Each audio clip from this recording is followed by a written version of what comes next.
আল্লাহর হাবিব সাল্লাল্লাহু আলাইহি ওয়াসাল্লামের জীবন থেকে আল্লাহর হাবিব সাল্লাল্লাহু আলাইহি ওয়াসাল্লামের গৌরবময় 15টি মর্যাদা সম্পর্কে। কয়টি মর্যাদা সম্পর্কে? 15টি মর্যাদা সম্পর্কে।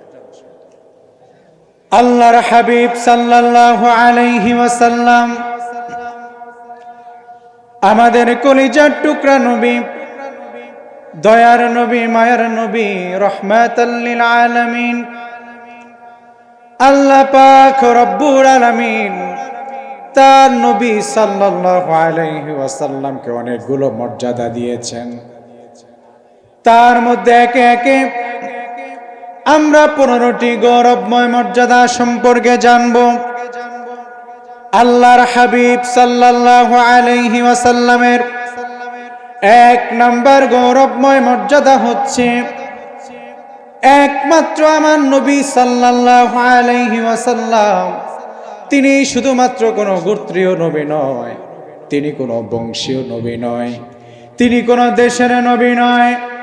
আমার নবী সাল্লাল্লাহু আলাইহি ওয়াসাল্লামের 1 নম্বর গৌরবময় মর্যাদা হচ্ছে, আমার নবী গোটা সৃষ্টিকুল যত কিছু আমার আল্লাহ পাক সৃষ্টি করেছেন, আমার নবী সাল্লাল্লাহু আলাইহি ওয়াসাল্লাম ততগুলো সৃষ্টির নবী। আমার ভাইয়েরা, পৃথিবীতে আল্লাহ পাক রব্বুল আলামিন যত নবী পাঠিয়েছেন, এক একজন নবী ছিলেন এক এক গোত্রীয় নবী। আপনি পবিত্র কোরআন আল কারীমের 7 নম্বর সূরা সূরাতুল আরাফের 69 নং আয়াত যদি দেখেন, আল্লাহ পাক রব্বুল আলামিন এখানে একজন নবীর কথা বলেছেন।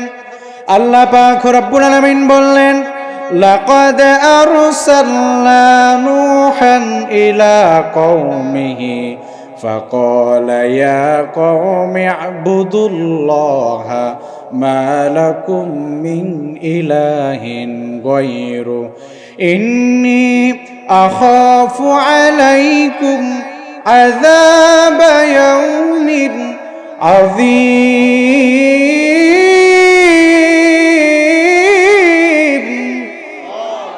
আল্লাহ পাক রব্বুল আলামিন এখানে একজন নবীর কথা বললেন।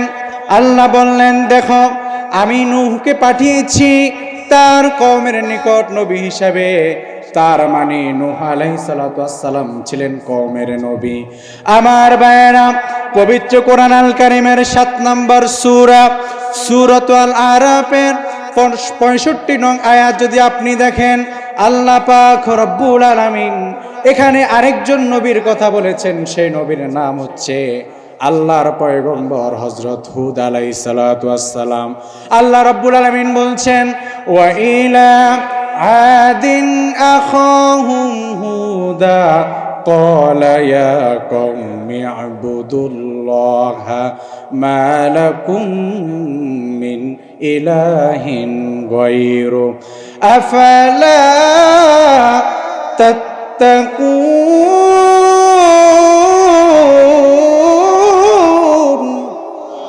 আল্লাহ পাক রব্বুল আলামিন এখানে একজন পয়গম্বরের কথা বলেছেন। আল্লাহ রাব্বুল আলামিন বললেন, আমি প্রেরণ করলাম আদ জাতির নিকট একজন নবীকে। সেই নবীর নাম হচ্ছে হুদ আলাইহিস সালাতু ওয়াস সালাম। তার মানে নবী হুদ আলাইহিস সালাতু ওয়াস সালাম ছিলেন একজন জাতির নবী। সুবহানাল্লাহ। আল্লাহ পাক রব্বুল আলামিন হযরত সালেহ আলাইহিস সালাতু ওয়াস সালামকে পাঠিয়েছেন। পবিত্র কোরআন আল কারীমের 7 নম্বর সূরা সূরাতুল আরাফের 73 নং আয়াতে আমার আল্লাহ পাক রব্বুল আলামিন বললেন, ওয়া ইলা সামুদ আখাহুম সালিহা। আল্লাহ পাক রব্বুল আলামিন বললেন, আমি একজন পয়গম্বর পাঠিয়েছি, সেই পয়গম্বর সালেহ। আর এই সালেহ আলাইহিস সালাতু ওয়াস সালামকে আমি পাঠিয়েছি সামুদ জাতির নিকট নবী হিসাবে। তার মানে সালেহ আলাইহিস সালাতু ওয়াস সালাম ছিলেন সামুদ জাতির নবী। আমার ভাইয়েরা, আল্লাহ রাব্বুল আলামিন শুআয়ব আলাইহিস সালাতু ওয়াস সালাম সম্পর্কে পবিত্র কোরআন আল কারীমের 7 নম্বর সূরা সূরাতুল আরাফের 85 নম্বর আয়াতে আমার আল্লাহ পাক রব্বুল আলামিন কত সুন্দর করে বলছেন। আল্লাহ বললেন, ওয়া ইলা মাদিয়ানা আখাহুম শুআইবা। আল্লাহ পাক বলছেন, আমি আমার মাদিয়ানবাসীর জন্য আমি একজন পয়গম্বর পাঠিয়েছি। সেই পয়গম্বর হলো আল্লাহর নবী শুআইব আলাইহিস সালাতু ওয়াস সালাম। আল্লাহু আকবার। আমার ভাইয়েরা, তেমনি ভাবে আল্লাহর নবী মুসা আলাইহিস সালাতু ওয়াস সালামকে আমার আল্লাহ পাক বনি ইসরাইলের জন্য পাঠিয়েছেন।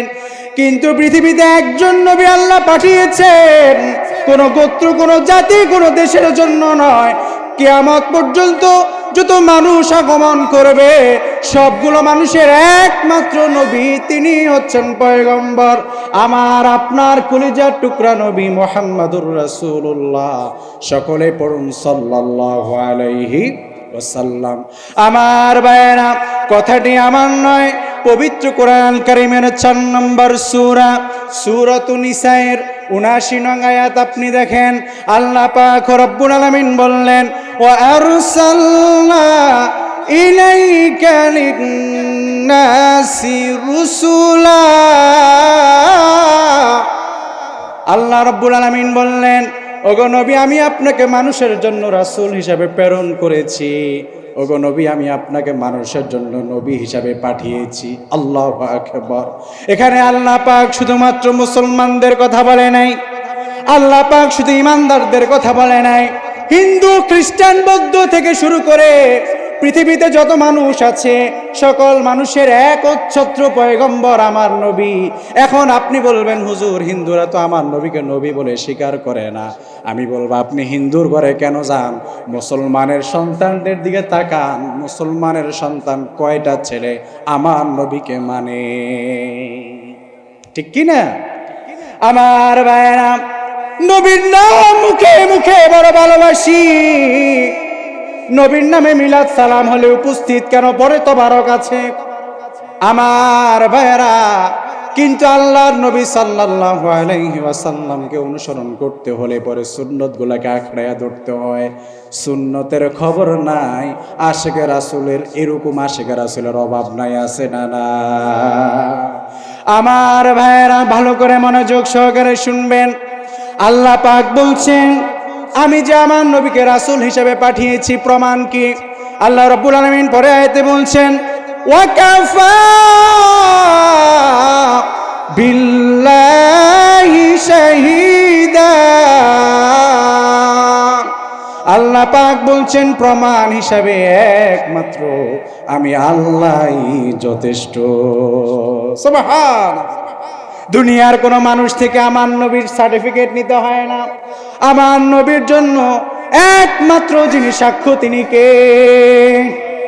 আমার ভাইয়েরা, আল্লাহ পাক রব্বুল আলামিন তিনি শুধুমাত্র এখানে বলেন নাই যে আমি তোমাদের জন্য আমার নবীকে রাসূল হিসাবে প্রেরণ করেছি, দুনিয়াতে যত মানুষ পাঠিয়েছি। আল্লাহ রাব্বুল আলামিন তার নবীকে বলছেন, ওগো নবী, আপনি বলে দেন, কুল ইয়া আইয়ুহান নাসু ইন্নী রাসূলুল্লাহি ইলাইকুম জামিআ। আল্লাহু আকবার। আল্লাহ বলছেন, ওগো নবী, আপনি বলে দেন, হে মানুষ। আল্লাহ কিন্তু এখানে বলে নাই হে ঈমানদার, হে মুমিন। আল্লাহ এটা বলে নাই। আল্লাহ বলছেন, হে নবী, আপনি বলেন, হে মানুষ। তার মানে দুনিয়াতে যত মানুষ আছে, এই মানুষ আল্লাহ পাক সে তার ভিন্ন ধর্ম অবলম্বী হলেও, হিন্দু হোক, খ্রিস্টান হোক, বৌদ্ধ হোক, সে যে ধর্মেরই হোক, আল্লাহ পাক তার নবীকে বলছেন, আপনি বলেন, হে মানুষ, আমি কি? তোমাদের সকলের জন্য আমি রাসূল। আল্লাহু আকবার। আমার ভাইয়েরা, তাহলে আমরা জানতে পারলাম আল্লাহ রাব্বুল আলামিন পৃথিবীতে মাত্র একজন নবী পাঠিয়েছেন, যেই নবী কোনো কওমের নবী নয়, যেই নবী কোনো দেশের নবী নয়, যে কোনো গোত্রীয় নবী নয়। আমার নবী এমন নবী যিনি কুল কায়নাত, সকল মানুষের, সকল সৃষ্টির নবী। আল্লাহু আকবার। আমার নবীর 2 নাম্বার গৌরবময় মর্যাদা, আমার নবী হলেন ইমামুল মুরসালিন। আমার ভাইয়েরা, আল্লাহ পাক রব্বুল আলামিন আমার নবীকে ইমামুল মুরসালিন হিসাবে কিভাবে কখন আন্নাসিত করলেন। মেরাজের রজনীতে আমার আল্লাহ পাক মক্কার হিজরে মক্কা থেকে মসজিদুল হারাম থেকে আমার আল্লাহ পাক রব্বুল আলামিন সিনাসাক করে আমার নবীকে নিয়ে গেলেন মসজিদুল আকসায়। পবিত্র কোরআন আল কারিমে বানি ইসরাইল সূরার 1 নম্বর আয়াত আমার আল্লাহ পাক রব্বুল আলামিন সেটাই বলছেন, সুবহানাল্লাযী আসরা বিআবদিহি লাইলাম মিনাল মাসজিদিল হারাম ইলাল মাসজিদিল আকসা। পবিত্র মহান সেই সত্তা, যেই সত্তা তার বান্দাকে মসজিদুল হারাম থেকে মসজিদুল আকসা পর্যন্ত সফর করিয়েছেন তাওরাতের কোনো একটা অংশে। যখন আমার নবী সাল্লাল্লাহু আলাইহি ওয়াসাল্লাম মসজিদুল আকসাতে বোরাকটাকে বাহিরে বেঁধে রেখে আল্লাহর নবী মসজিদুল আকসাতে প্রবেশ করলেন। প্রবেশ করা মাত্র দেখলেন, আহারে কি আশ্চর্যজনক ঘটনা! পৃথিবীর প্রথম নবী, প্রথম মানুষ হযরতে আদম আলাইহিস সালাম থেকে শুরু করে আল্লাহর নবী হযরতে ঈসা আলাইহিস সালাম পর্যন্ত আল্লাহ পাক যত পয়গম্বর পাঠিয়েছেন সকল পয়গম্বর মসজিদুল আকসাতে উপস্থিত। আল্লাহু আকবার। আমার ভাইয়েরা, আল্লাহ পাক রব্বুল আলামিন সাথে সাথে করে জিবরিল আমিনকে বলে দিলেন, জিবরিল আমিন তাড়াতাড়ি করে যাও, আমার নবী, আমার পয়গম্বর, আমার দোস্ত, আমার হাবিবকে হাতটা টেনে নিয়ে সকল নবীদের সামনে ইমামতির মুসল্লায় দাঁড় করিয়ে দাও। আল্লাহু আকবার। আমার ভাইয়েরা, পৃথিবীর সকল নবী যারা আমার নবীর আগে আগে এসেছে সকলে আমার নবীর পিছনে দাঁড়িয়েছে মুসল্লির কাতারে, আর আমার নবী ইমামতি করলেন। এর মাধ্যমে আল্লাহ পাক রব্বুল আলামিন ঘোষণা দিচ্ছেন, শোনো রে দুনিয়ার সকল মানুষ জানো, আমার আল্লাহ পাক রব্বুল আলামিন এর মাধ্যমে গোটা দুনিয়ার সকল মানুষকে মেসেজ দিচ্ছেন, আমার নবী হচ্ছেন ইমামুল মুরসালিন, সকল নবীর সেরা নবী, সকল নবীর ইমাম। আল্লাহু আকবার। আমার ভাইরা, তাহলে আমার নবীর 2 নম্বর মর্যাদা হলো আমার নবী ইমামুল আম্বিয়াই ওয়াল মুরসালিন। আমার নবী সকল নবী এবং সকল রাসূলের ইমাম, ইমামুল মুরসালিন। আমার নবীর 2 নম্বর গৌরবময় মর্যাদা। 3 নম্বর আমার নবীর গৌরবময় মর্যাদা হচ্ছে পবিত্র কোরআন আপনি যদি পুরো তেলাওয়াত করেন, কোথাও আমার নবীকে আমার আল্লাহ পাক নাম ধরে একবারও ডাকে নাই। আল্লাহু আকবার। আপনি পবিত্র কোরআন পুরো গবেষণা করবেন। আপনারা তো এখানে যারা আছেন খতমে তারাবি পড়েছেন হাফেজ সাহেবদের পিছনে, বলুন তো কখনো কি কোনো হাফেজ সাহেবের তেলাওয়াতে আল্লাহ তার নবীকে নাম ধরে ডেকেছেন? একটি আয়াত পেয়েছেন? একটি ওয়ার্ড পেয়েছেন কেউ? আমার ভাইয়েরা, আল্লাহ পাক রব্বুল আলামিন তার নবীকে কোরআন আল কারিমে কোথাও নাম ধরে ডাকে নাই। এখন আপনি বলবেন, হুজুর তাহলে আমার আল্লাহ পাক কিভাবে আমার নবীকে ডেকেছেন? আল্লাহ পাক রব্বুল আলামিন আমার নবীর নবুয়াত এবং রিসালাতের বিশেষণকে বিশেষায়িত করে এক এক সময় আল্লাহ পাক রব্বুল আলামিন এক একভাবে ডেকেছেন।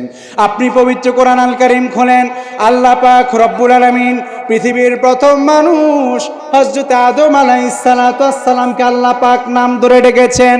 আল্লাহ পাক রব্বুল আলামিন পবিত্র কোরআন আল কারীমে বলছেন, ইয়া আদম উসকুন আনতা ওয়া যাওজুকাল জান্নাতা ওয়া কুলা মিনহা রাগাদান হাইথু শি'তুমা ওয়া লা তাকরাবা হাযিহিশ শাজারাতা ফাতাকুনা মিনাল যালিমিন। আল্লাহ পাক রব্বুল আলামিন পবিত্র কোরআন আল কারীমে তার নবী নূহকে ডেকেছেন, ইয়া নূহ বিত বিসালামিন মিন্না। আল্লাহ পাক রব্বুল আলামিন মূসা আলাইহিস সালাতু ওয়াস সালামকে ডেকেছেন, ইয়া মূসা ইন্নী আনাল্লাহু রব্বুল আলামিন। আল্লাহ পাক রব্বুল আলামিন পবিত্র কোরআন আল কারীমে দাউদ আলাইহিস সালাতু ওয়াস সালামকে এইভাবে ডেকেছেন, ইয়া দাউদা ইন্না জাআলনা। আল্লাহ পাক রব্বুল আলামিন পবিত্র কোরআন আল কারীমে ইব্রাহিম খলিলুল্লাহকে পর্যন্ত নাম ধরে রেখেছেন। আল্লাহ রব্বুল আলামিন বললেন, ইয়া ইব্রাহিম ক্বাদ সাদ্দাকতার রুইয়া ইন্না কাযালিকা নাজজিল মুহসিনিন। আল্লাহ পাক রব্বুল আলামিন নবী লূতকে ডেকেছেন ইয়া লূত, আল্লাহ পাক রব্বুল আলামিন নবী ইয়াহইয়াকে ডেকেছেন ইয়া ইয়াহইয়া, আল্লাহ পাক কোরআন আল কারিমে জাকারিয়া আলাইহিস সালামকে ডেকেছেন ইয়া জাকারিয়া। কিন্তু আমার আল্লাহ পাক কোরআন আল কারিমের এক জায়গায়ও তার নবীর নাম ধরে ডাকে নাই। আল্লাহু আকবার। আমার ভাইয়েরা, তাহলে আল্লাহ পাক রব্বুল আলামিন কিভাবে ডেকেছেন আগেই বলেছিলাম। নবুয়াত এবং রিসালাতের বিশেষণকে বিশেষায়িত করে আল্লাহ পাক রব্বুল আলামিন তার নবীকে ডেকেছেন।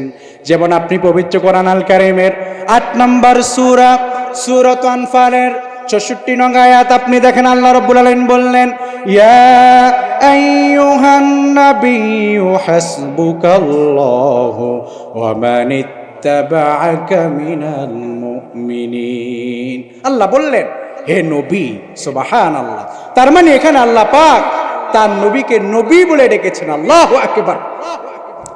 এরপরে পবিত্র কোরআন আল কারিমের ৫ নম্বর সূরা সূরাত মাইদার ৬৭ নং আয়াত আপনি দেখেন, আল্লাহ পাক রব্বুল আলামিন এখানে তার নবীকে কি বলে ডেকেছেন। আল্লাহ রব্বুল আলামিন বললেন, ইয়া আইয়ুহার রাসূলু বাল্লিগ মা উনজিলা ইলাইকা মির রাব্বিক। এখানে আল্লাহ পাক রব্বুল আলামিন তার নবীকে হে রাসূল বলে ডেকেছেন। আল্লাহু আকবার। তার মানে আল্লাহ পাক কোথাও ইয়া মুহাম্মদ একবারও বলে। আল্লাহু আকবার। এটা আমার নবীর গৌরবময় মর্যাদা যে কোরআনুল কারীমের কোথাও আল্লাহ পাক তার নবীর নাম ধরে। আমার ভাইয়েরা, মাঝে মাঝে আমার আল্লাহ পাক তার নবীকে অবস্থা বুঝে ব্যবস্থা নিয়েছেন, অবস্থা বুঝে ব্যবস্থা নিয়েছেন। যেমন আল্লাহ পাক রব্বুল আলামিন তার বন্ধু আমার কলিজার টুকরা নবী সাল্লাল্লাহু আলাইহি ওয়াসাল্লামের উপর হেরা গুহাতে প্রথম যখন আল্লাহ পাক কোরআন নাজিল করলেন, যখন ওহী আসলো, আল্লাহর নবী এতটাই আতঙ্কিত হয়ে গেলেন, যেটাকে বলা হয় ফিতরাতুল ওয়াহী। আল্লাহর নবী সাল্লাল্লাহু আলাইহি ওয়াসাল্লাম দীর্ঘদিন যাবত আতঙ্কিত ছিলেন। এরপরে আল্লাহ পাক রব্বুল আলামিন তার নবীকে দীর্ঘদিন যাবত তিনি যখন অসুস্থ ছিলেন, এরপরে তিনি তার একজন প্রবীণ একজন সাহাবীর পরামর্শ নিলেন। পরামর্শ নেওয়ার পরে আল্লাহর হাবিব সাল্লাল্লাহু আলাইহি ওয়াসাল্লাম আবারও হেরা গুহায় ধ্যান করার জন্য গেলেন। হেরা গুহাতে ধ্যান শেষ হলো, আল্লাহর নবী সাল্লাল্লাহু আলাইহি সাল্লাম আবারও ঘরে ফিরলেন। কিন্তু আল্লাহর নবী ঘরে ফিরলেন এতটাই আতঙ্কিত, আল্লাহর নবী চাদরকে মুড়ি দিয়ে আল্লাহর নবী বসে আছেন। আল্লাহ পাক রব্বুল আলামিন এবার তার নবীকে বলছেন, ইয়া আইয়ুহাল মুদ্দাসসির কুম ফাআনযির ওয়া রাব্বাকা ফাকাব্বির। আল্লাহু আকবার। এত আস্তে বললেন আল্লাহু আকবার, আরো জোরে চাই আল্লাহু আকবার। আল্লাহু আকবার। মুমিনের আল্লাহু আকবারের ধ্বনি শুনলে পরে এই শোলাকান্দি ঈদগাহ ময়দানে আর কোনো শয়তান থাকার সুযোগ আছে? শয়তান এখনো আপনাদের মাঝে মাঝে আছে, এজন্য তো কেউ কেউ উঠে যান। উঠবেন না, খুব গুরুত্বপূর্ণ আলোচনা হচ্ছে, একটু মনোযোগ সহকারে বসে আর চিৎকার করে আল্লাহর নামগুলো উচ্চারণ করলে পরে মাঝে মাঝে যে শয়তানগুলো আছে এগুলো ইনশাআল্লাহ পালিয়ে যাবে, মানুষ পালাবে না ইনশাআল্লাহ। আমার ভাইয়েরা, আল্লাহ পাক তার নবীকে ডাকছেন, কত আদর করে। দেখেন আল্লাহ পাক বললেন, হে চাদরওয়ালা। আমার নবী চাদর মুড়ি দিয়ে বসে আছেন, আল্লাহ তার নবীকে ডাকছেন, হে চাদরওয়ালা উঠেন, আপনি চাদরগুলোকে ঝেড়ে ফেলে দেন, আর আপনি আপনার রবের নাম উঁচু করেন, রবের নামে সাক্ষ্য দেন, আপনি আপনার রবের দেওয়া দাওয়াত দিন, পৌঁছে দেন, আপনি আপনার রবের পবিত্রতা উচ্চ কণ্ঠে আপনি প্রচার করেন। আল্লাহু আকবার। আমার ভাইয়েরা, এজন্য আল্লাহ পাক কোরআনে কোথাও তার নবীর নাম ধরেনি, আমাদের নবীর নাম ধরেনি, আল্লাহ ধরেনি, আমাদেরকে আমার আল্লাহ পাক তার নবীর নাম ধরতে নিষেধ করেছেন। নবীর নাম ধরে ধরে বেয়াদফের মতো আল্লাহ পাক রব্বুল আলামিন বলতে নিষেধ করেছেন। কথাটি আমার নয়, পবিত্র কোরআনুল কারীমের 24 নম্বর সূরা সূরাত আন-নূরের 63 নং আয়াতে আমার আল্লাহ পাক রব্বুল আলামিন কত সুন্দর করে বলছেন, লা তাজআলু দুআ আর রাসূলি বাইনাকুম কাদুআ ইবাদিকুম বা'দা।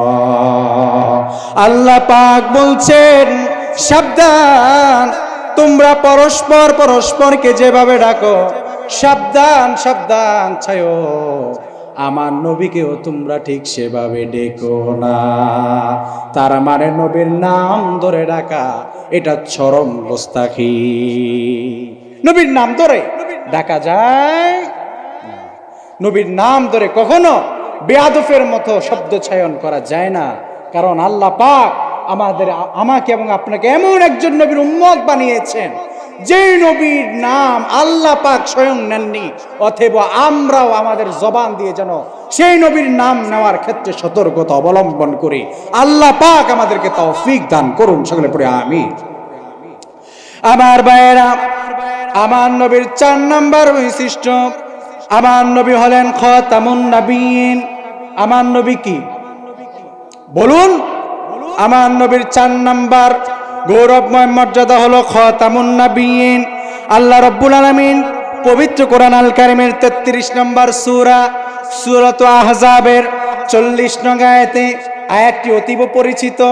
আপনারা সকলে আমার সাথে ঠোঁটে ঠোঁট মিলিয়ে সকলে আমার সাথে পড়ুন, মা কানা মুহাম্মাদুন আবা আহাদিম মির রিজালিকুম ওয়ালাকির রাসূলুল্লাহি ওয়া খাতামান নাবিয়্যিন ওয়া কানা আল্লাহু বিকুল্লি শাইইন আলিমা।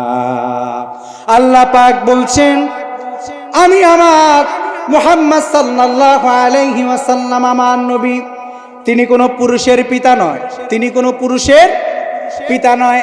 এখন আপনাদের মধ্যে অনেক ভাইরা প্রশ্ন করবেন, হুজুর আল্লাহর নবীর তো 3 জন ছেলে সন্তান ছিল, একজনের নাম ছিল কাসিম, আরেকজনের নাম ছিল আব্দুল্লাহ, তৈয়ব অথবা তাহির, আর আরেকজন সন্তান ছিল আল্লাহর নবীর, তার নাম ছিল ইব্রাহিম।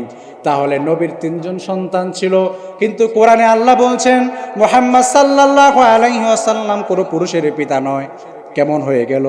আমার ভাইয়েরা ভালো করে বুঝবেন, আল্লাহর নবীর যে 3 জন সন্তান ছিল সকলেই আল্লাহর নবী সাল্লাল্লাহু আলাইহি ওয়াসাল্লামের জীবদ্দশায় তারা বালেগ হওয়ার পূর্বেই তারা ইন্তেকাল করেছে। যেহেতু বালেগ হয়নি সেহেতু তাদের ভিতরে পুরুষত্ব আসেনি, অতএব তারা পুরুষ হিসেবে গণ্য নয়। আপনি বলবেন, হুজুর কেন আল্লাহ পাক তার নবীর একজন সন্তানকেও বাঁচিয়ে রাখেননি? তার কারণ হলো একটাই, আমার নবীর ইন্তেকালের পরে যেন নবীর কোনো সন্তানদেরকে আবার মানুষ নবী মনে না করে ফেলে। এজন্যই আল্লাহ পাক রব্বুল আলামিন আমার নবীর কোনো সন্তান বাঁচিয়ে রাখেন না, এটা আল্লাহ পাক ভালো জানেন। কিন্তু আল্লাহ পাক বলছেন মুহাম্মদ সাল্লাল্লাহু আলাইহি ওয়াসাল্লাম তিনি কোনো পুরুষের পিতা নন, এবং আমার নবী হচ্ছেন খাতামুন নবীন, তিনি হচ্ছেন শেষ নবী। আল্লাহু আকবার। তাহলে আল্লাহর নবী হচ্ছেন শেষ নবী। কথা কার? আল্লাহ। আল্লাহ পাক আমার নবীর মাধ্যমে নবুয়তকে এখানে শেষ করেছেন, সমাপ্ত করেছেন। আল্লাহর নবী বলেছেন, দেখো তোমরা একটি ঘর নির্মাণ করলে, ঘর নির্মাণ করার পরে একটি ইট তুমি লাগালে না, একটি ইট না লাগানোর ফলে যেভাবে একটি ঘর সম্পূর্ণ হয় না, একটি ইট লাগিয়ে দিলে ঘরের কাজ সম্পূর্ণ হয়ে যায়। আল্লাহ পাক রব্বুল আলামিনের নবী বলছেন ঠিক তেমনি ভাবে আমি নবী সাল্লাল্লাহু আলাইহি ওয়াসাল্লাম হচ্ছি সেই ঘরের শেষ ইট, যার মাধ্যমে আল্লাহ পাক রব্বুল আলামিন নবুয়তকে সমাপ্ত করেছেন। আল্লাহু আকবার। আমার ভাইরা, তাহলে আমরা বুঝলাম আল্লাহ রব্বুল আলামিনের হাবিবের পরে আর কোন নবী আসবে না, পয়গম্বর আসবে। কিন্তু আল্লাহর নবী বললেন কিয়ামতের পূর্বে শোনো শোনো দুনিয়ার মানুষেরা, কিছু বন্ড নবীর আবির্ভাব হবে। আল্লাহ রাব্বুল আলামিনের হাবিব বলছেন লা তাকুমুস সাআতু হাত্তা ইউবাআসু দাজ্জালুনা কাযাবুনা করিবুম মিন 30 কুল্লুহুম ইয়াজউমু আন্নাহু রাসূলুল্লাহ।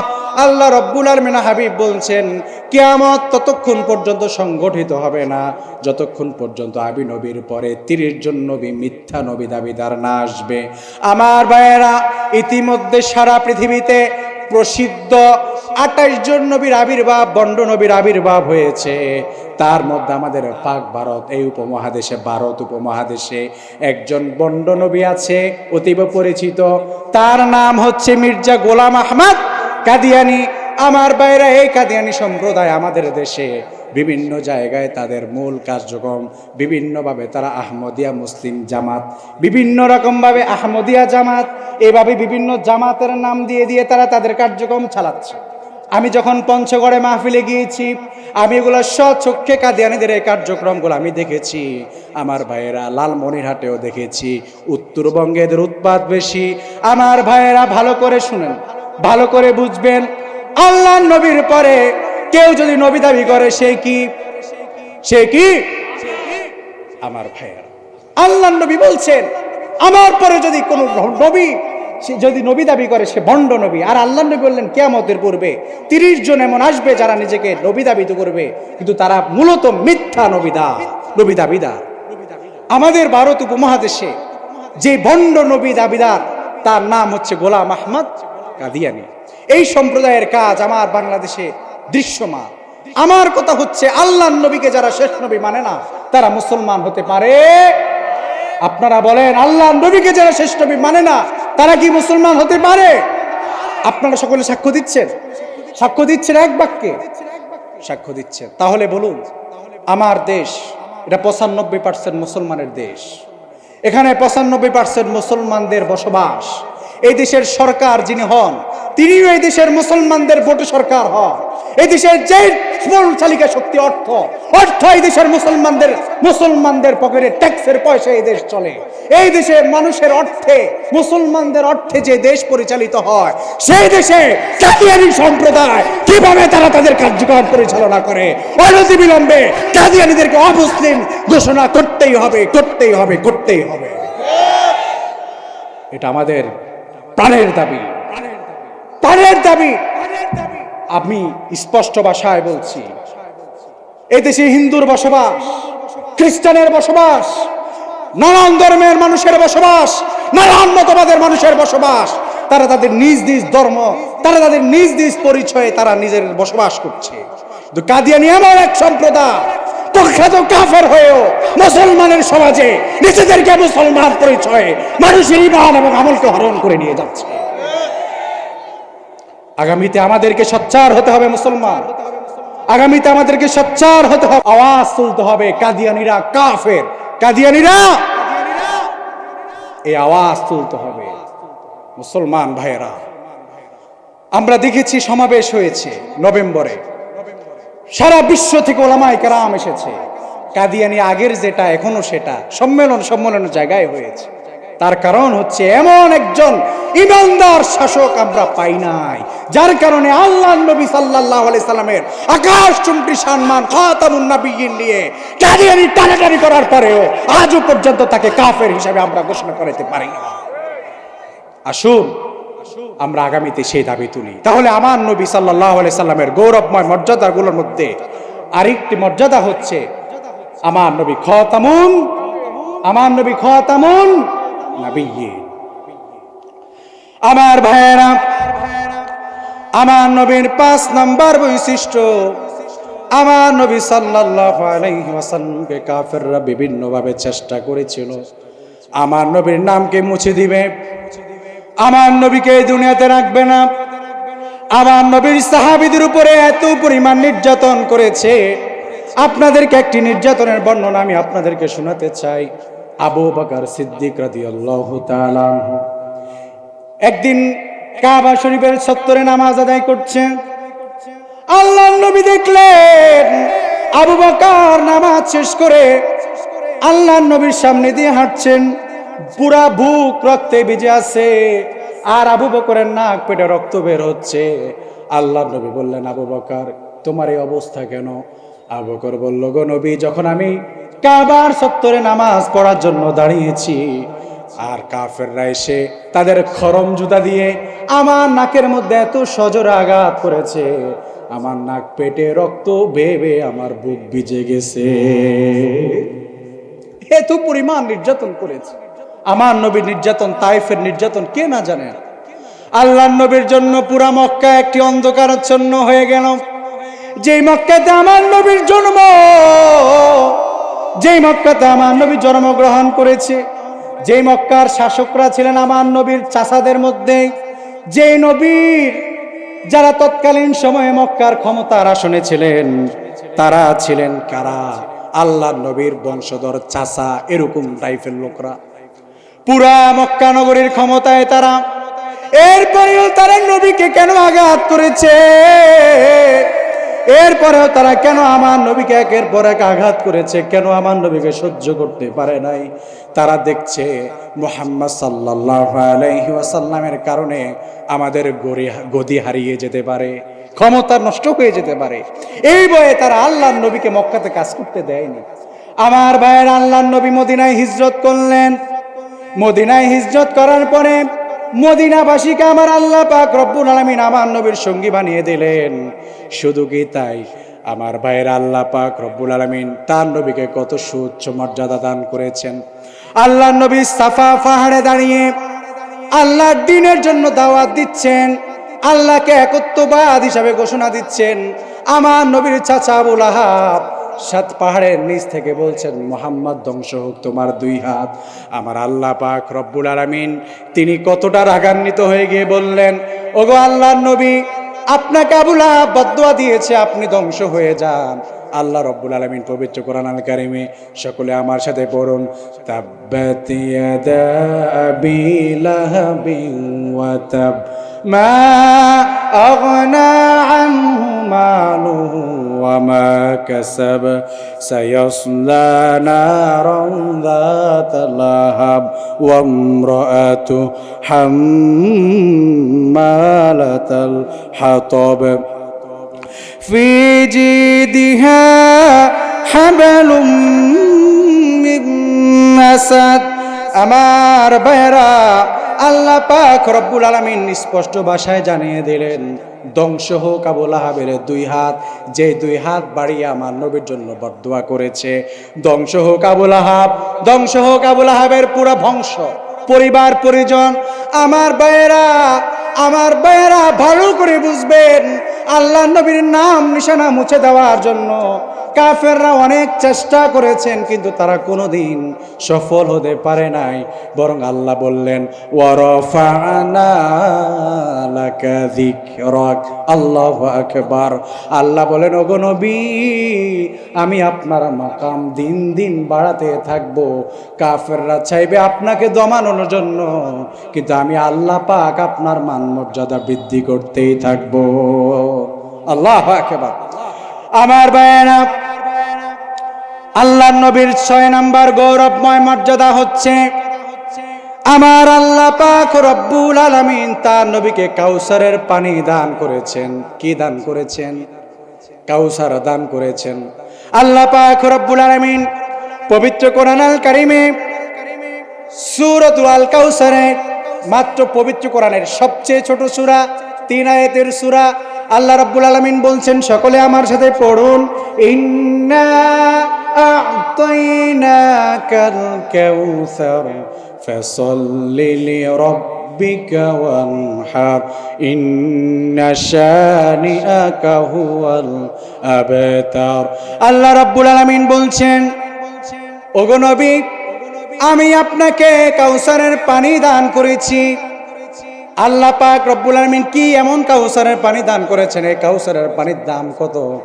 কিয়ামতের কঠিন ময়দানে যখন আমরা দাঁড়িয়ে যাব, কিয়ামতের বিভীষিকাময় দিনে, এক বিঘত উপরে যখন আমরা 1,40,00,000 সেন্টিগ্রেড যুক্ত তাপমাত্রা যখন আমাদের উপর ছেড়ে দিবে, গোটা দুনিয়ার মানুষগুলো যখন গামের সাগরে হাবুডুবু খাবে, আমার ভাইয়েরা, তখন আমার নবী একদল ব্যক্তিকে ডেকে ডেকে এক জাতীয় পানি পান করাবেন, যে পানি পান করলে পরে 50,000 বছর পর্যন্ত ওই বান্দার আর কোনো পিপাসা লাগবে না।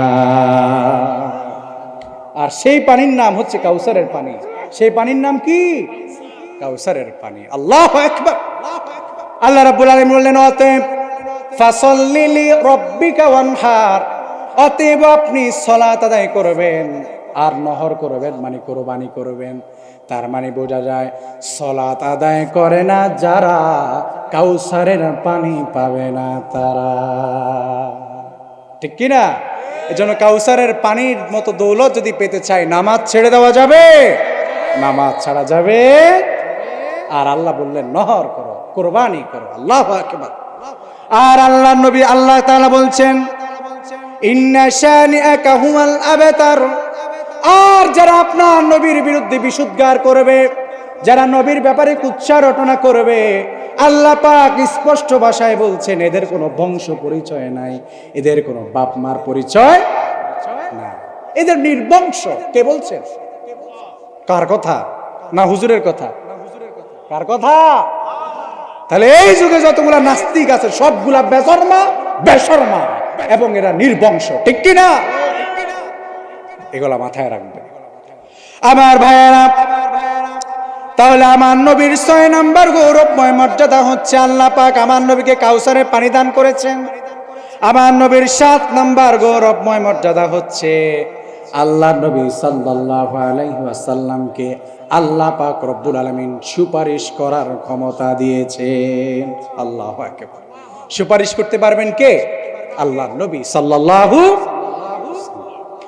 আমার ভাইয়েরা, কিয়ামতের কঠিন ময়দানে মানুষগুলা দৌড়ে যাবে হযরত আদম আলাইহিস সালামের কাছে, গিয়ে বলবে, ওগো আমাদের পিতা, আদি পিতা, আপনি তো প্রথমে এসেছেন দুনিয়াতে, আমরা সবাই আপনার বংশধর। আজ কিয়ামতের কঠিন ময়দানে আপনি দেখছেন না আপনার সকল সন্তানেরা কি বিপদে আছে, মুসিবতে আছে, দেখেন না গ্রামের সাগরে হাবুডুবু খায়। ওগো আল্লাহর নবী, আজ কিয়ামতের কঠিন ময়দানে আপনি আল্লাহর দরবারে আমাদের জন্য একটু সুপারিশ করে দেন। হযরতে আদম বলবেন, আহারে তোমরা আমার কাছে এসেছো, আমি আল্লাহর সাথে, আল্লাহর নবীরা ভুল করেছেন এটা বললে পরে ঈমান থাকবে না, আল্লাহর নবীরা ভুল করেছেন এটা বললে ঈমান থাকবে না। কিন্তু হযরত আদম বলবে, আল্লাহ পাক আমার উপরে একটু পরীক্ষা নিয়েছেন, আমি সেই পরীক্ষায় ঠিকভাবে উত্তীর্ণ হতে পারিনি, আজ আমি এই ভয়ে আছি। আল্লাহ পাক যদি আমাকে সেই পরীক্ষা সম্পর্কে আজ ধরে ফেলে, আমি এই ভয়ে আছি। আমার ভাইয়েরা, এবার লোক সকল দৌড়িয়ে চলে যাবে আল্লাহর নবী নূহ আলাইহিস সালামের কাছে। আল্লাহর নবী নূহ বলবে, আমি আমার উম্মতের জন্য বদদুয়া করেছিলাম, তাই আজ আল্লাহ পাকের কাছে কি জবাব দেব, আমি সে ভয়ে আছি। এবার মানুষগুলো চলে যাবে আমার ভাইয়েরা নবী ইব্রাহিম আলাইহিস সালামের কাছে। ইব্রাহিম আলাইহিস সালামও নিষেধ করে দিবে, আমি পারবো না। এবার লোক সকল চলে যাবে মূসা আলাইহিস সালামের কাছে। মূসা আলাইহিস সালাম বলবে, আহারে আমি এক থাপ্পড়ে নমরুদের বংশধরকে মেরেই ফেলেছি, এক থাপ্পড়ে। আলহামদুলিল্লাহ, সকলে পড়ে আলহামদুলিল্লাহ। নজরুল ইসলাম কাসিমি সাহেব বাজার পর্যন্ত চলে এসেছেন, আলহামদুলিল্লাহ। অল্প কিছুক্ষণের মধ্যে আমাদের মাঝে এসে উপস্থিত হবেন আমার ভাইয়েরা। তাহলে ভালো করে শুনবেন, লোকেরা চলে যাবে মূসা আলাইহিস সালামের কাছে। তিনি বলবেন, আমি এক থাপ্পড়ে নমরুদের একটা বংশধরকে মেরে ফেলেছিলাম, আজ আল্লাহ পাক সেই হত্যাকাণ্ড নিয়ে আমাকে ধরে ফেলে কিনা সেই চিন্তায় আমি আছি। এবার লোকেরা চলে যাবে আল্লাহর নবী ঈসা আলাইহিস সালামের কাছে। ঈসা আলাইহিস সালামের নিকট যাওয়ার পরে এবার ঈসা আলাইহিস সালাম বলবে, আহারে খ্রিস্টানরা আমাকে আল্লাহর পুত্র বানিয়ে ইবাদত করেছে, আজকে কিয়ামতের কঠিন ময়দানে আমার আল্লাহ পাক জানি না আমাকে কোন প্রশ্নের কাঠগড়ায় দাঁড় করিয়ে দেয়, আমি এই ভয়ে আছি। তোমরা চলে যাও আখিরি পয়গম্বর নবী মুহাম্মদুর রাসূলুল্লাহ, আমরা পড়ি সাল্লাল্লাহু আলাইহি ওয়াসাল্লামের কাছে। লোকেরা চলে যাবে, যা দেখবে কঠিন হাসরের ময়দানে কোনো প্রকার কোনো ছায়া নাই, আর সে নিচে একটু ছায়া আছে, সে ছায়ার নিচে আমার আপনার নবী সাইয়্যিদুল মুরসালিন রাহমাতাল লিল আলামিন কলিজার টুকরা নবী আমার সিজদার মধ্যে লুটিয়ে আছেন আর বলছেন, ইয়া উম্মতি, ইয়া উম্মতি। আরে আমার নবী সে আরশ আজিমের ছায়া তলে পড়ে ইয়া উম্মতি ইয়া উম্মতি ইয়া উম্মতি বলে জপছেন। আমার ভাইরা, আমার নবীর কাছে যখন উম্মতেরা যাবে, আমার নবী উম্মতের দিকে তাকাবেন আর আল্লাহকে বলবেন, ওগো আল্লাহ, আপনি আমার উম্মতের এই বিভীষিকাময় অবস্থা দেখছেন, আজ আপনি আপনার জন্য, আমি আমার উম্মতের জন্য সুপারিশ করছি, আপনি বিচার কার্যালয়ে তাড়াতাড়ি শুরু করে দেন। আল্লাহ পাক রব্বুল আলামিন হাবিব নিজেই বলছেন, আনা সাইয়্যিদু ওয়ালাদি আদম ইয়াউমাল কিয়ামাহ, আমি নবী কিয়ামতের কঠিন ময়দানে সকল আদম সন্তানের নেতা হয়ে যাব। পড়ি আল্লাহু আকবার। কিয়ামতের দিন সকল আদম সন্তানের নেতাকে আমার নবী সাল্লাল্লাহু আলাইহি ওয়াসাল্লাম, আল্লাহ নবী বলছেন, আমি কিয়ামতের দিন সকল আদম সন্তানের নেতা হয়ে যাব এবং আউয়ালু মান ইয়ানশাক্কু আনহুল কবর, এবং আমি নবীকে প্রথম কবর থেকে উত্তোলন করা হবে। ও আউয়ালুশ শাফিঈন, এবং আমি নবীর শাফায়াতকে গ্রহণ করা হবে, এবং আমি নবীর সর্বপ্রথম শাফায়াত করব। এবং ও আউয়ালু মুশাফফাঈন, এবং আমি নবীর শাফায়াত সবার আগে সবার প্রথমে গ্রহণ করা হবে। আমার ভাইরা ভালো করে বুঝবেন, আল্লাহর নবী বললেন, কিয়ামতের ময়দানে সকল আদম সন্তানের নেতা হয়ে যাব আমি, সবার প্রথমে কবর থেকে উঠানো হবে আমি নবীকে, এবং কিয়ামতের কঠিন ময়দানে সবার প্রথমে আমি আল্লাহর কাছে সুপারিশ করব, এবং সবার সুপারিশের আগে আমি নবীর সুপারিশ আল্লাহ পাক কবুল করবে। তাহলে সুপারিশ করবেন কে? সুপারিশের মালিক কে? দুনিয়ার কোনো পীর, দুনিয়ার কোনো মাজার, কোনো ওলি, কোনো রকম কেউ আপনার জন্য সুপারিশ করতে পারবে না, যদি না মাযাল্লাযী ইয়াশফাউ ইনদাহু ইল্লা বিইজনি, আল্লাহর অনুমতি ছাড়া। ঠিক কি না? কোন পীর যদি বলে আমার দরবারে মুরিদ হলে পরে তোমাকে আমি সুপারিশ করে জান্নাতে নিয়ে যাব, তোমার নামাজও লাগবে না, রোজাও লাগবে না, কিচ্ছু লাগবে না, রোল তবলা বাজাইবা, গান বাজনা করবা, মদ গাঞ্জা খাইবা, সারাদিন মাজারে পড়ে থাকবা, আর তোমার জান্নাতে আমি নিয়ে যাব, ওই পীরও বন্ধ, আর যেগুলো ওর কাছে গিয়ে পড়ে থাকে ওইগুলাও বন্ধ। ঠিক কিনা? আমার ভাইরা ভালো করে বুঝবেন, ইসলামের নাম, আল্লাহর নামে, আল্লাহর নবীর নামে যতগুলা সাধু মতবাদ আমার দেশে প্রতিষ্ঠিত আছে, এগুলো সবগুলা ভ্রান্ত মতবাদ, এগুলার সাথে ইসলামের কোনো সম্পর্ক। তাহলে সুপারিশ করার মালিক কে? সুপারিশ করার মালিক আল্লাহ, আর অনুমতি সবার আগে যিনি পাবেন তিনি কে? আমার নবী সাল্লাল্লাহু আলাইহি ওয়াসাল্লাম। আমার নবীর 8 নম্বর গৌরবময় মর্যাদা হচ্ছে, আমার নবীর মাধ্যমে জান্নাত উদ্বোধন হবে। পড়িন আল্লাহু আকবার। আল্লাহর নবীর মাধ্যমে জান্নাত উদ্বোধন হবে। আল্লাহর নবী সাল্লাল্লাহু আলাইহি ওয়াসাল্লাম বললেন, আতি বাবাল জান্নাতি ইয়াউমাল কিয়ামাহ, কিয়ামতের দিন আমি যখন জান্নাতের মধ্যে যাব, জান্নাতের দরজার মধ্যে যাব, আমি নবী বলবো, ফাস্তাফতিহ, দরজাটাকে খুলে দাও। ফেরেশতারা বলবে, মান আনতা, আপনি কে? ফেরেশতা বলবে কি, আপনি কে? আল্লাহর নবী বললেন, আনা মুহাম্মাদুর রাসূলুল্লাহ। আমরা পড়ি সাল্লাল্লাহু আলাইহি ওয়াসাল্লাম।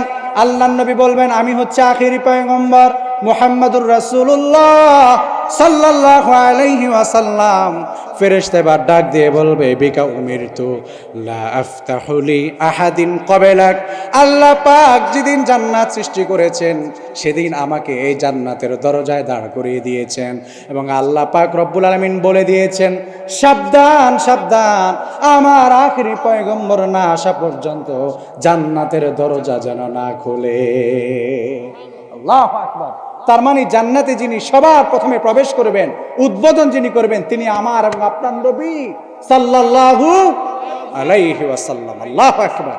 আপনারা বলবেন, হুজুর আমার নবী যদি জান্নাতে চলে যায় তাহলে পরে আমাদের কি হবে? ঠিক কি না? আল্লাহর নবী সাল্লাল্লাহু আলাইহি ওয়াসাল্লাম যদি জান্নাতে চলে যায়, আমরা হতে পারে আল্লাহর নবীর শেষ নবীর উম্মত আমরা, কিন্তু আমরা শেষে আসলেও পরে আল্লাহ নবীর খাতিরে সকল নবীদের উম্মতরা থাকবে পিছনে, আর আমরা থাকব সবার আগে। আখেরি পয়গম্বরের উম্মতেরা সবার আগে জান্নাতে প্রবেশ করবে।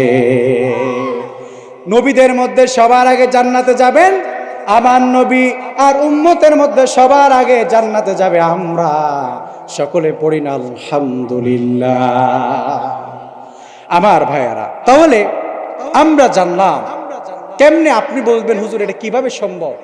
আপনারা যারা বিদেশে বিমানে সফর করেছেন, বিমানে সাধারণত 3 রকমের সিট থাকে। বিশেষ করে 1 number economic, 2 number business class, 3 number executive class. কয় ক্লাসের সিট পাওয়া যায়? 3 ক্লাসে। বিশেষ করে যারা ইকোনমিক ক্লাস এই সিটে যারা যাত্রী এই ক্লাসের যারা যাত্রী তারা সিরিয়ালে থাকে, সিরিয়ালে তারা যায়। আর যারা বিজনেস ক্লাস এবং কি এক্সিকিউটিভ ক্লাসের যারা সিট যারা কাটে বা টিকিট কাটে, তাদের জন্য তারা যখনই আসে তখনই তাদের জন্য ভিআইপি ভাবে গাড়ি প্রস্তুত করা হয়, তাদেরকে তাড়াতাড়ি করে বিমানে তুলে দেওয়া হয়। মানে তাদের জন্য কোনো সিরিয়ালের কোনো প্যারা নাই। আমি এবং আপনি আমরা হচ্ছি সেই নবীর উম্মত, যেই নবীর উম্মতেরা জান্নাতে যেতে গেলে পরে সিরিয়াল ধরা লাগবে না। বিজনেস এবং এক্সিকিউটিভ ক্লাসের সিটের যাত্রীদের মতো আল্লাহ পাক আমাদেরকে ভিআইপি ভাবে জান্নাতে প্রবেশ করিয়ে দিবেন। সুবহান সুবহানাল্লাহ, এটা আমাদের গৌরবময় মর্যাদা। আল্লাহু আকবার। আমার ভাইয়েরা, আল্লাহর নবীর 9 নাম্বার গৌরবময় মর্যাদা হচ্ছে আল্লাহর নবীর উপরে পৃথিবীতে একমাত্র আমার নবী সাল্লাল্লাহু আলাইহি ওয়াসাল্লাম, যার উপর স্বয়ং ফেরেশতা এবং আমার আল্লাহ পাক স্বয়ং দুরূদ পাঠ করে। পবিত্র কোরআন আল কারীমের 33 নম্বর সূরা সূরাত আহজাবের 56 নং আয়াতে আমার আল্লাহ পাক রব্বুল আলামিন বললেন, আমরা সকলে আয়াতটি পারি, সকলে আমার সাথে পড়ুন। ইন্নাল্লাহা ওয়া মালাইকাতাহু ইউসাল্লুনা আলান নবী ইয়া আইয়ুহাল্লাযীনা আমানু সাল্লু আলাইহি ওয়া সাল্লিমু তাসলিমা। আল্লাহু আকবার। আল্লাহ পাক বললেন, নিশ্চয়ই কাসিম সাহেব চলে আসছেন, সকলে বলেন নারায়ে তাকবীর, লিল্লাহে তাকবীর। সোলাকান্দিবাসীর পক্ষ থেকে আলহামদুলিল্লাহ আমাদের প্রধান মেহমান নজরুল ইসলাম কাসিম সাহেব হাফিজাহুল্লাহ আমাদের মাঝে এসে উপস্থিত হয়েছেন। আলহামদুলিল্লাহ। আমার ভাইয়ের, আমি আবার মূল আলোচনায় চলে যাচ্ছি। আল্লাহ পাক রব্বুল আলামিন পবিত্র কোরআন আল কারীমে বলছেন, নিশ্চয়ই ঊর্ধ্ব জগতে যত ফেরেশতারা আছে সকল ফেরেশতারা সকলে আমার নবীর উপর দুরূদ পাঠ করে। স্বয়ং আমি আল্লাহ পাক নিজেও আমার নবীর উপর দুরূদ পাঠ করি। আল্লাহু আকবার। আমার ভাইয়েরা, তাহলে আল্লাহ পাক কোরআন কারীমে বলছেন, তোমরাও যথাযথভাবে আমি নবীর উপরে তোমরাও আমার নবীর উপর দুরূদ পাঠ করো। আমার ভাইয়েরা, দুরূদ আমরা কেন পাঠ করব? দুরূদ পাঠের ফজিলত কি? আল্লাহ রাব্বুল আলামিন হাবিব বললেন, মান সাল্লা আলাইয়া সালাতান ওয়াহিদা সাল্লাল্লাহু আলাইহি আশরু সালাওয়াত ওয়া হুত্তাত আনহু আশরু খাতিয়াত ওয়া রুফিআত লাহু আশরু দারাজাত। আল্লাহর নবী সাল্লাল্লাহু আলাইহি ওয়াসাল্লাম বললেন, কেউ যদি আমি নবীর উপরে একবার দুরূদ পাঠ করে, আল্লাহ রাব্বুল আলামিন হাবিব বললেন, 1 নাম্বার তার জীবন থেকে 10টি সগীরা গুনাহ আল্লাহ পাক রব্বুল আলামিন মাফ করে দেন। পড়ি সুবহানাল্লাহ। আল্লাহ পাক রব্বুল আলামিন তার উপর 10 বার রহমত নাজিল করেন। 3 নম্বরে আল্লাহ পাক রব্বুল আলামিনের দরবার তার 10 গুণ মর্যাদা বেড়ে যায়। সকলে পূর্ণ আল্লাহু আকবার। তাহলে একবার দুরূদ পড়লে 10 10 কতবার? 30 বার আল্লাহ পাক 30টি ফজিলত আল্লাহ পাক আমাদের উপর নাজিল করে দেন। আল্লাহু আকবার। আমার ভাইয়েরা, তিরমিজি শরীফের বর্ণনা, আল্লাহর হাবিব সাল্লাল্লাহু আলাইহি ওয়াসাল্লাম বললেন, আউলান নাসি বি ইয়াউমাল কিয়ামাতি আকতারুহুম আলাইয়া সালাহ। আল্লাহর নবী সাল্লাল্লাহু আলাইহি ওয়াসাল্লাম বলেছেন, যে বেশি বেশি আমি নবীর উপর দুরূদ পাঠ করবে, কিয়ামতের কঠিন ময়দানে সে আমি নবীর ঠিক তত নিকটে থাকবে। বেশি বেশি করে দুরূদ পড়লে কার নিকটে থাকা যাবে? নবীর নিকটে থাকা যায়। আল্লাহু আকবার। আমার ভাইরা, এবার আসুন আপনাদেরকে একদল বখিলকে পরিচয় করিয়ে দেই। আল্লাহ নবী সাল্লাল্লাহু আলাইহি সাল্লাম বলেছেন, আল বাখিলু মান যুকিরতু ইনদাহু ফালাম ইউসাল্লি আলাইয়া। আল্লাহ নবী বললেন, প্রকৃত বখিল কৃপণ হচ্ছে সেই ব্যক্তি, যেই ব্যক্তি, ভালো করে বুঝবেন, প্রকৃত বখিল এবং কৃপণ হচ্ছে সেই ব্যক্তি যেই ব্যক্তি আল্লাহর নবীর নাম শুনলে পরে আল্লাহর নবীর নামে দরুদ পাঠ করে না। নবীর নাম শুনে কিন্তু দরুদ পাঠ করে। আল্লাহর নবী মেহরাবে উঠছেন, আল্লাহর নবী আমিন আমিন পড়ে মেহরাবে উঠছেন, সাহাবীরা লক্ষ্য করছেন নবী তো কোনোদিন মিম্বারে ওঠার সময় আমিন আমিন পড়ে না, আজকে কেন আমিন আমিন বলছেন? সাহাবীরা হতভম্ব হয়ে জিজ্ঞাসা করলেন, ইয়া রাসূলুল্লাহ, কি এমন হয়েছে আজকে আপনি মিম্বারে উঠতে উঠতে আমিন বলেছেন? আল্লাহর নবী বলেছেন, আমি যখন মিম্বারে উঠতেছিলাম তখন জিবরিল আমিন আমার কাছে এসেছে তিনটি দোয়া নিয়ে। কয়টি দোয়া নিয়ে? এই তিনটি দোয়া জিবরিল আমিন আমার সামনে করেছে, আর আমি নবী শুধুমাত্র সাপোর্ট দিয়ে দিলাম। কি কি দোয়া করেছে সাহাবীরা প্রশ্ন করলে আল্লাহর নবী বলেন, এক নম্বর তারা জিবরিল আমিন দোয়া করেছে, ওগো আল্লাহর নবী, যে ব্যক্তি রমাদান আল মোবারক পাইল, রমাদান আল মোবারক পর্যন্ত হায়াত পাইল, রমাদান আল মোবারক পাওয়ার পরেও যে ব্যক্তি তার জীবনের গুনাহগুলোকে মাফ করাইতে পারল না, সে ব্যক্তি ধ্বংস হয়ে যাক। দুই নাম্বার, যে ব্যক্তি পিতা মাতা একজন অথবা দুইজনকে তার জীবদ্দশায় পেল কিন্তু তাদের খেদমত করল না, তাদের খেদমত করে তাদের মাধ্যমে আল্লাহর সন্তুষ্টি হাসিল করতে পারল না, সেই সন্তান ধ্বংস হয়ে যাক। আল্লাহ নবী বললেন আমিন। তিন নাম্বার, যার সামনে আমি নবী পাঠিত হলাম, আমি নবীর নাম উচ্চারণ করা হলো কিন্তু সে আমিন বলল না, সেই ব্যক্তি ধ্বংস হয়ে যাক। আল্লাহ নবী বললেন আমিন। তার মানে আল্লাহ নবী যদি আমিন বলে এই দোয়া এদিক সেদিক নড়াছড়া হওয়ার কোনো সুযোগ আছে না। তাহলে আল্লাহ নবীর নাম শুনলে পরে আমরা কৃপণতা করব না, দুরূদ পাঠ করব। আমার ভাইয়েরা, আল্লাহ নবীর 10 নম্বর গৌরবময় মর্যাদা হচ্ছে আল্লাহ স্বয়ং তার নবীর চরিত্রের সার্টিফিকেট দিয়েছে। সুবহানাল্লাহ। আল্লাহ পাক রব্বুল আলামিন পবিত্র কোরআন কারীমের 68 নম্বর সূরা সূরাতুল কলমের 4 নং আয়াত আমার আল্লাহ পাক রব্বুল আলামিন বলছেন, ওয়া ইন্নাকা লাআলা খুলুকিন আযীম। আল্লাহ পাক বলছেন, নারে তাকবীর, নারে তাকবীর দিয়েছেন। আল্লাহ রব্বুল আলামিন কেন তার নবীর চরিত্রের সার্টিফিকেট দিয়েছেন? আল্লাহ পাক রব্বুল আলামিন কেন তার নবীর সম্পর্কে আলাদা করে চারিত্রিক সার্টিফিকেট দিতে হলো?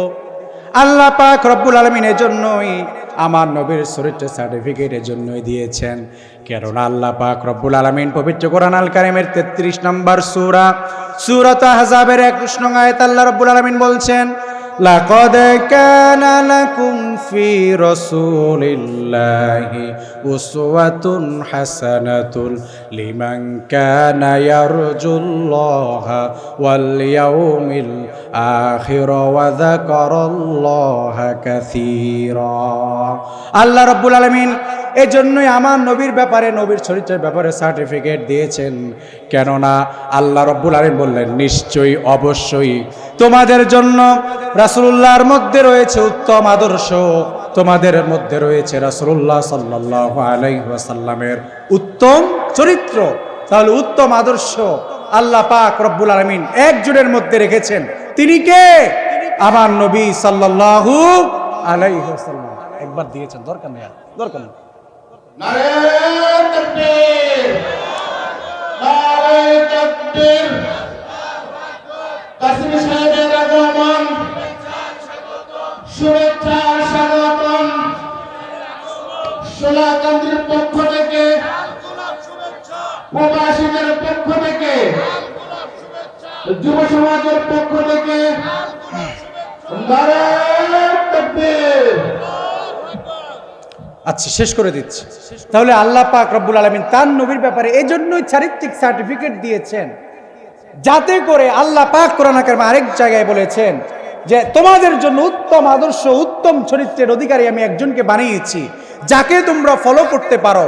তিনি হচ্ছেন আমার এবং আপনার নবী সাইয়্যিদুল মুরসালিন রাহমাতাল লিল আলামিন, নবী মুহাম্মদুর রাসূলুল্লাহ সাল্লাল্লাহু আলাইহি ওয়াসাল্লাম। আল্লাহু আকবার। তাহলে আল্লাহ পাক একজন নবীকে আমাদের জন্য রূপ মডেল হিসেবে পাঠিয়েছেন, যাকে আমরা ফলো করলে পরে আল্লাহ পাক দুনিয়া এবং আখিরাত আমাদের জন্য সুন্দর করে দিবেন। আল্লাহু আকবার। আমার ভাইয়েরা, শেষ আল্লাহ নবীর 11 নম্বর গৌরবময় মর্যাদা হচ্ছে আল্লাহ নবীর উপর ঈমান না আনলে পরে ঈমান পরিপূর্ণ হয় না। আল্লাহ নবীর উপর ঈমান না আনলে পরে ঈমান পরিপূর্ণ হয় না। আল্লাহ রাব্বুল আলামিন বললেন, কুল ইন কুনতুম তুহিব্বুনাল্লাহা ফাত্তাবিউনি ইউহিব্বুকুমুল্লাহ ওয়া ইয়াগফির লাকুম যুনুবাকুম। আল্লাহ রাব্বুল আলামিন বলছেন, শুনো, আমি আল্লাহ পাক রব্বুল আলামিনকে তোমরা যারা ভালোবাসতে চাও তারা ভালোবাসবে আমার নবী সাল্লাল্লাহু। আমার নবীকে যদি ভালো না বাসো তাহলে পরে আমাকে ভালোবাসলে লাভ হবে না। তাহলে আমার ভাইয়েরা, আল্লাহর নবীর আরেকটি বৈশিষ্ট্য হলো আল্লাহর নবীকে না ভালোবাসলে পরে ঈমানদার হওয়া যায় না। আমার নবীর 12 নম্বর বৈশিষ্ট্য হলো আল্লাহ পাক একজন মাত্র পয়গম্বর পৃথিবীতে পাঠিয়েছেন, যাকে আল্লাহ পাক ধুলির দরাজ জমিন থেকে আমার আল্লাহ পাক আরশ আজিম পর্যন্ত আরশে মহল্লায় তার কাছে নিয়ে গেছে। আল্লাহু আকবার। আমার নবীর 13 নম্বর বৈশিষ্ট্য, আমার নবীকে গালি দিলে তার জবাব স্বয়ং আমার আল্লাহ পাক নিজে দিয়েছেন। সুবহান। আল্লাহ নবীকে যদি কেউ কষ্ট দেয় তাহলে পরে স্বয়ং কে জবাব দেয়? আল্লাহ পাক। আমার ভাইয়েরা, আল্লাহ নবীর 12 নম্বর বৈশিষ্ট্য গৌরবময় 15 নম্বর গৌরবময় মর্যাদা শেষ। আমার নবীর উপরে কোরআন নাজিল হয়েছে। কার উপর? আমার নবীর উপর। সর্বশেষ মহাগ্রন্থ আল কোরআন আল্লাহ পাক সর্বশেষ নবীর উপর দান করেছেন, পাঠিয়েছেন। সুবহানাল্লাহ।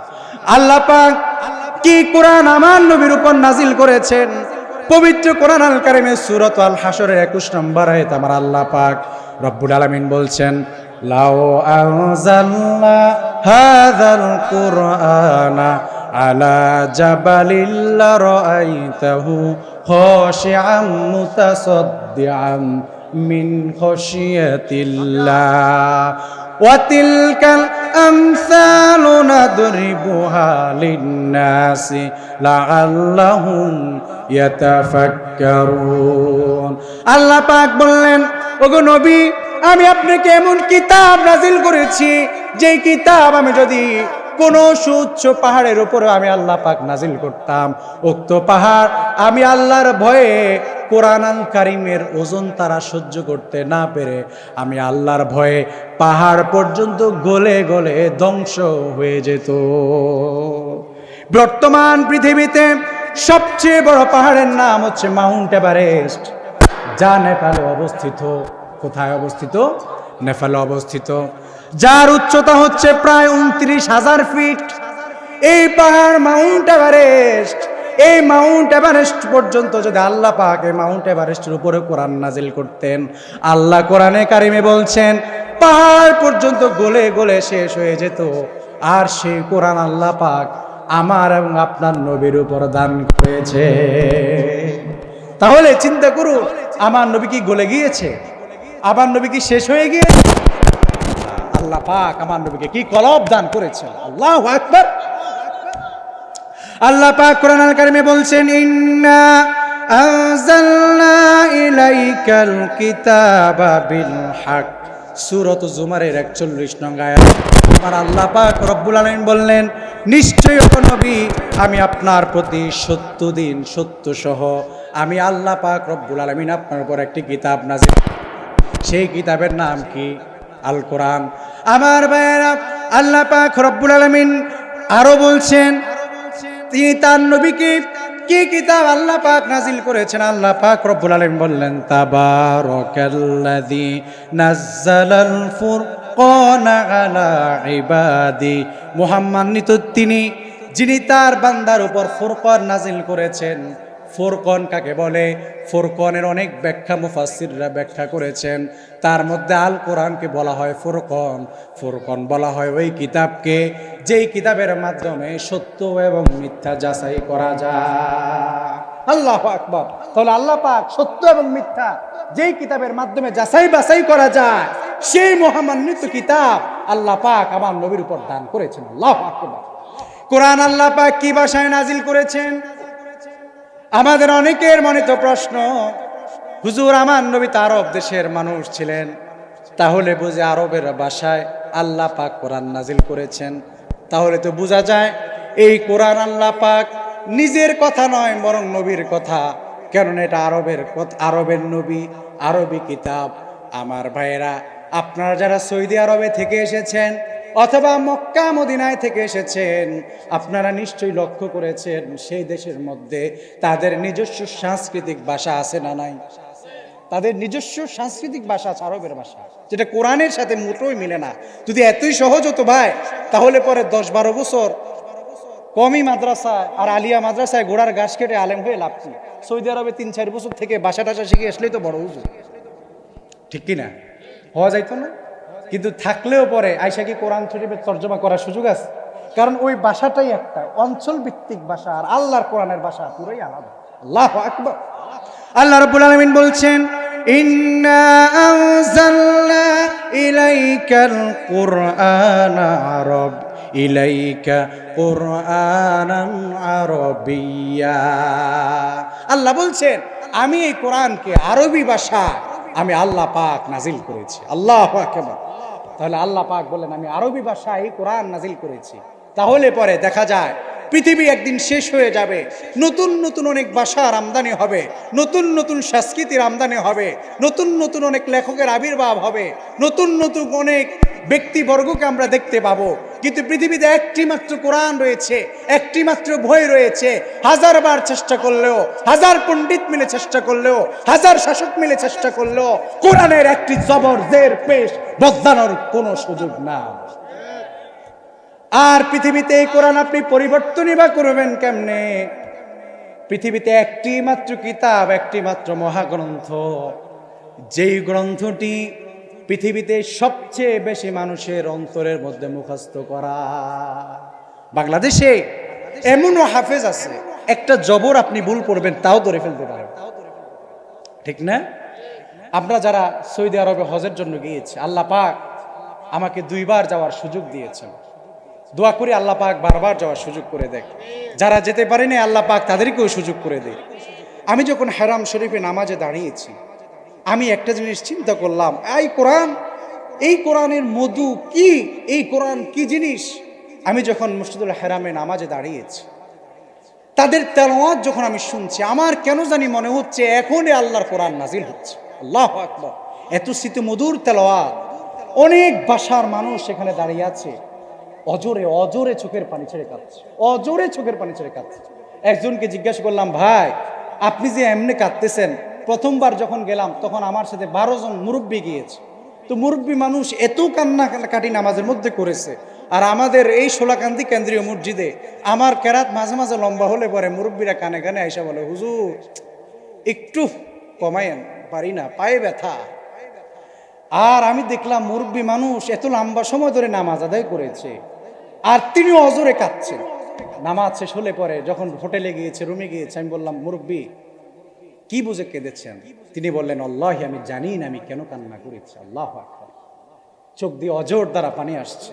কত বিধর্মী শুধু এই কোরআন পড়ে, কোরআনের তেলাওয়াত শুনে, শুধুমাত্র শুনেছে, এতটুকু দিয়ে তারা ঈমান আনয়ন করেছে। আল্লাহু আকবার। এই মহামান্বিত কোরআন পৃথিবীতে মাত্র আপনি গায়কদের নতুন নতুন গান আপডেট আসে, নতুন নতুন গায়ক আসে, নতুন নতুন গান আমরা ইউটিউব ফেসবুকের মাধ্যমে পাই, এবং নতুন নতুন শিল্পীদের নতুন নতুন গজলও আমরা দেখতে পাই। বলুন তো, একটি গজল অথবা একটি গান আপনি কয়দিন শুনতে আপনার ভালো লাগে? ভালো লাগে বেশি না সর্বোচ্চ 2-3 বার, 4 বার, 5 বার, বেশির থেকে বেশি আপনার 1 মাস শুনে এরপরে আর ভালো লাগে না। এটা এখন পুরান হয়ে গেছে, এখন আবার যুবক আপডেট খোঁজে। আর আল্লাহ পাক এমন কোরআন আমাদেরকে নাজিল করেছে, আমাদের 5 ওয়াক্ত নামাজে আমরা 3 বার জোরে জোরে করে কোরআন আল কারীম 3 ওয়াক্ত নামাজে জোরে জোরে পাঠ করি। প্রত্যেক নামাজে আমরা 2 বার করে সূরাতুল আল ফাতিহা পাঠ করি। জীবনে ছোট থেকে বড় হলাম, এখনো পর্যন্ত সূরা ফাতিহার অদল বদল হলো না, কিন্তু একজনও এরকম লোক নাই যে বলে নাই যে হুজুর সূরা ফাতিহা শুনতে আর ভালো লাগে না। একজন মানুষ বলেছে? বলে নাই। তার মানে এই কোরআন যতই পড়া হয়, এই কোরআন যতই পড়বেন, ততই এই কোরআনের সাথে আপনার ভালোবাসা সৃষ্টি হবে, দূরত্ব সৃষ্টি হবে না। এই কোরআন সূরাতুল ফাতিহা আজীবন আমরা শুনে এসেছি, এখনো যখন আমরা নতুন নতুন সুরে নতুন নতুন ভাবে শুনি, তখনও এই হৃদয় গলে যায়, পাথরের মতো হৃদয় পর্যন্ত গলে যায়। আল্লাহু আকবার। কিন্তু আজ মুসলমানের সন্তানরা এমন হয়ে গেছে, এমন এমন হয়ে গেছে। আমরা তো ইউনিভার্সিটিরও ছাত্র, ভার্সিটিতেও পড়ালেখা করেছি, দেখেছি মুসলমানের যুবকেরা মাশাআল্লাহ রাজনীতি খুব ভালো বোঝে, কিছুর থেকে কিছু হলে আন্দোলন।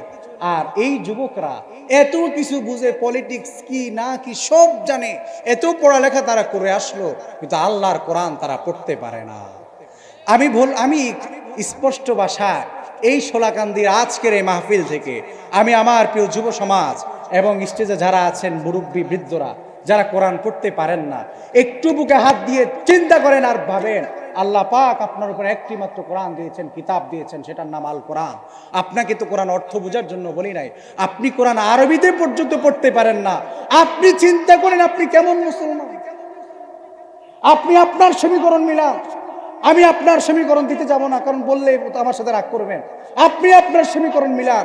আপনি দুনিয়ার এত বই পড়লেন, এত কিতাব পড়লেন, জায়গার জমির দলিল এত বুঝলেন, আপনি আল্লাহর কোরআন বুঝেন না। আপনি আপনার নিজের ঈমানকে আপনি প্রশ্ন করেন। আল্লাহ পাক আমাদের উপর সেই কোরআন আল্লাহ পাক আমাদেরকে নাজিল করলেন, সেই কোরআন আল্লাহ পাক আমাদেরকে দিলেন বড্ড ভালোবেসে। কেন দিলেন? আল্লাহ রাব্বুল আলামিন বললেন, শাহরু রমাদান আল্লাযী উনজিলা ফীহিল কুরআন হুদাল লিন-নাসি ওয়া বায়্যিনাতিন মিনাল হুদা ওয়াল ফুরকান। আল্লাহ রাব্বুল আলামিন বললেন, এই কোরআন আমি আল্লাহ পাক রব্বুল আলামিন নাজিল করেছি রমাদান আল মুবারক, রমাদান মাসে, হুদাল লিন-নাস, মানুষের উপরে। আল্লাহ পাক আমাদের জন্য এই কোরআন নাজিল করেছেন ফুরকান হিসাবে, যেন এই কোরআন আমাদেরকে সত্য এবং মিথ্যার পথ বাতলিয়ে দিতে পারে। এই কোরআন এসেছে আমাদেরকে সত্য এবং মিথ্যাকে পার্থক্য করে দেওয়ার জন্য, পথ বাতলে দেওয়ার জন্য, জান্নাত এবং জাহান্নামের পথ বাতলাই দেওয়ার জন্য। আমার ভাইয়েরা, সেই মহাগ্রন্থ আল কোরআন আল্লাহ পাক যে পয়গম্বর উপর নাজিল করেছেন, তিনি হচ্ছেন আমার এবং আপনার নবী সাইয়্যিদুল মুরসালিন, খাতামুন নবিয়্যিন, নবী মুহাম্মদুর রাসূলুল্লাহ সাল্লাল্লাহু আলাইহি ওয়াসাল্লাম। আল্লাহ পাক আমাদেরকে এই নবীর যে গৌরবময় 15টি মর্যাদা আপনাদের সামনে অল্প সময়ের মধ্যে, সংক্ষিপ্ত কথার মধ্যে আপনাদেরকে বুঝিয়ে বলতে পারলাম যতটুকু পেরেছি। আমি খুবই ছোট মানুষ, খুবই নগণ্য মানুষ, কিছুই জানি না, কিন্তু যতটুকু বলেছি, আল্লাহ পাক যদি আমার জবান থেকে কোনো ভুল তথ্য বের করে ফেলে, আল্লাহ পাক আমাদেরকে ক্ষমা করুন, আমাকে ক্ষমা করুন, আপনাদের জিয়ান থেকে সেটা আল্লাহ পাক মুছে দিন। আর যেই সঠিক কথাগুলো বের হয়েছে, হাজারটা ভুলের মধ্যে যেই 2-1টা সঠিক কথা বের হয়েছে, আল্লাহ পাক সেগুলো আগে আমাকে, এরপর আমাদের প্রত্যেককে আমল করার তৌফিক দান করুন। পড়ে আমিন। আমরা সকলে একটু জোরে তাকবীর দেই। লিল্লাহে তাকবীর, লিল্লাহে তাকবীর, আরো জোরে লিল্লাহে তাকবীর। মাশাআল্লাহ, আপনাদের গলার আওয়াজ আছে, ছাড়েন না কেন? কার জন্য এই গলার আওয়াজ বিলি করবেন? কার জন্য? আল্লাহর নামে যখন তাকবীর দিবেন, মুসলমান ইমানদার যখন আল্লাহর নামে তাকবীর দিবে, তখন তার গলার আওয়াজ সর্বোচ্চটুকু থাকবে ইনশাআল্লাহ। আমার ভাইয়েরা, হুজুর আসছেন, উনি আলোচনা করবেন। তার আগে আমরা একটু ইসলামী সঙ্গীত শুনি, কি বলেন? দীর্ঘ সময় আলোচনা হয়েছে। বাশার ভাই ইসলামী সঙ্গীত পরিবেশন করেন ইনশাআল্লাহ।